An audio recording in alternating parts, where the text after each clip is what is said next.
खूनी कुआं। सीमा गर्मियों की छुट्टियों में अपनी नानी के गांव आई थी। सीमा नानी के घर पहुंचने के बाद अपनी नानी के पैर छूती है और उनसे आशीर्वाद लेती है। तभी उसकी नानी उससे कहती है, इतनी बड़ी हो गई मेरी सीमा, चल जल्दी से हाथ मुंह धो ले, मैं तेरे लिए खाना लगा देती हूँ। भूख लगी होगी ना? हाँ नानी, भूख तो लग रही है मुझे, आपके हाथ के बने हुए पीले दाल और चावल खाने की। कितना टाइम हो गया है मुझे आपके हाथ का बना हुआ दाल चावल खाए हुए। तू तो नौकरी में व्यस्त थी, तो तुझे कहाँ से टाइम मिलेगा अपनी नानी के लिए? और जब इतने टाइम बाद आई है तो ज्यादा टाइम के लिए रुक कर जाएगी तू। हाँ नानी, इस बार पूरे 2 महीने के लिए आई हूँ। सीमा की नानी अंदर जाकर उसके लिए खाना बनाने लगती है। सीमा कमरे में अकेली होती है, तभी उसे किसी औरत के रोने की आवाज सुनाई देती है। वो कभी खिड़की से बाहर झांकती है तो कभी दरवाजे से बाहर झांकती है। उसे समझ में नहीं आ रहा होता है कि आखिर रो कौन रहा है। तभी नानी खाना लेकर आ जाती है। वो अपनी नानी से कहती है, नानी, कोई औरत रो रही है क्या? मैं जब से यहाँ आई हूँ तब से मुझे यहाँ किसी औरत की रोने की आवाज आ रही है। हे भगवान, कहीं ये वही तो नहीं? बोलो ना नानी। अरे कोई नहीं रो रहा, ये तेरे मन का वहम है।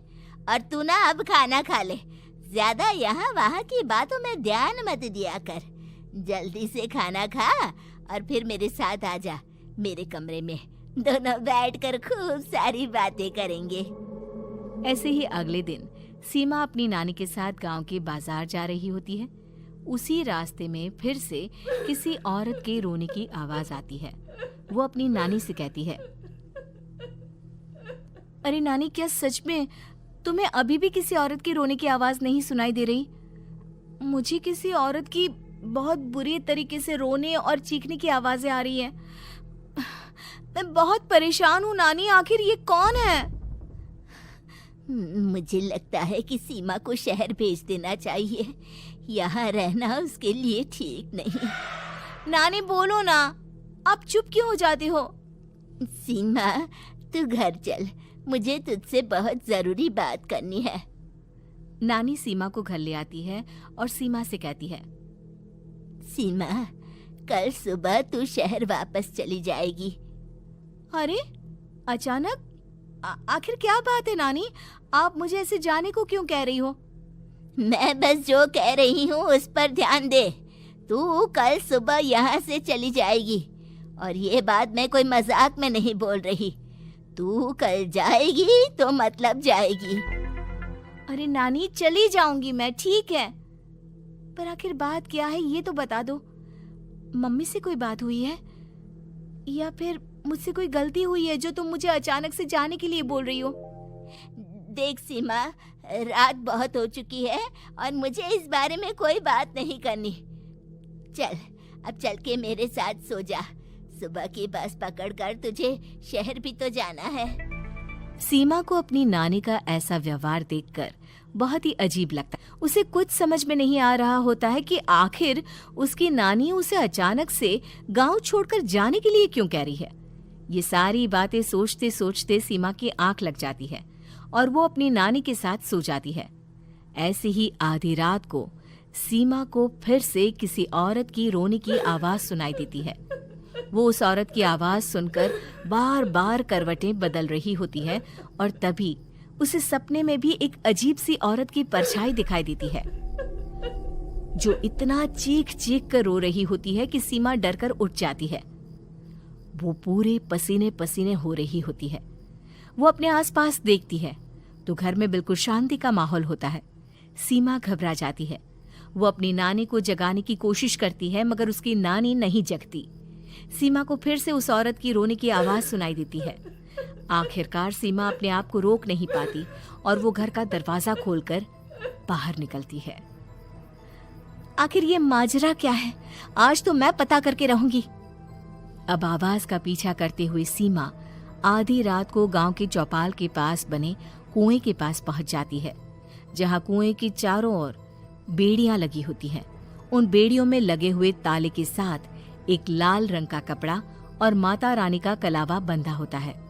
उस कुएं में से सीमा को किसी के रोने की आवाज आती है। सीमा परेशान हो जाती है। इस कुएं में कौन है? कौन है यहाँ? सुनो, कौन है? कौन रो रहा है? वो चिल्ला चिल्ला कर पूछती है और साथ ही लोगों को जगाने की कोशिश करती है, मगर किसी को भी उसकी आवाज सुनाई नहीं देती। अब सीमा खुद उस कुएं के पास की बेड़ियों और तालों को खोलने की कोशिश करती है और किसी तरह कुछ देर की मशक्कत के बाद सीमा उसको खोल भी देती है। और जैसे ही वो कुआं खोलकर उसके अंदर झांकती है, सीमा उस कुएं में गिर जाती है।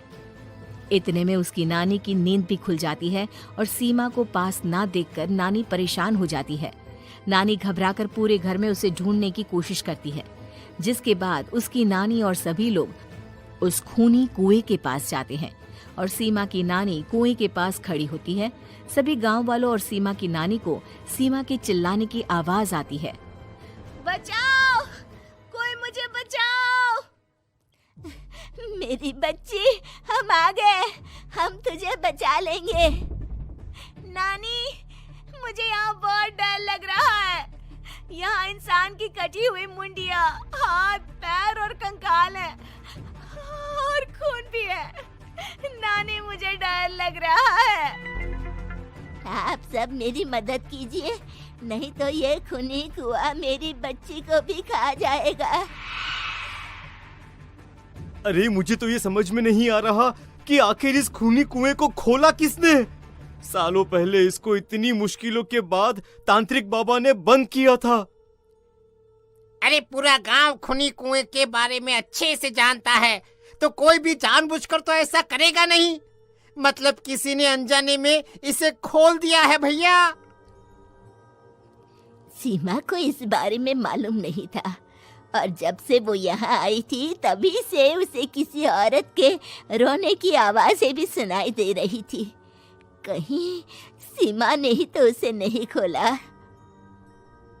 अगर ऐसा है तो फिर सीमा का बचना बहुत मुश्किल है। वहीं कुएं के अंदर सीमा रोते हुए बैठी होती है कि उसे आवाज सुनाई देती है जो कुएं के बाहर खड़े गांव वालों में से किसी को सुनाई नहीं देता। आज सालों के बाद मुझे ताजा खून मिलेगा। तेरा खून पीकर आज मैं अपनी प्यास बुझाऊंगा।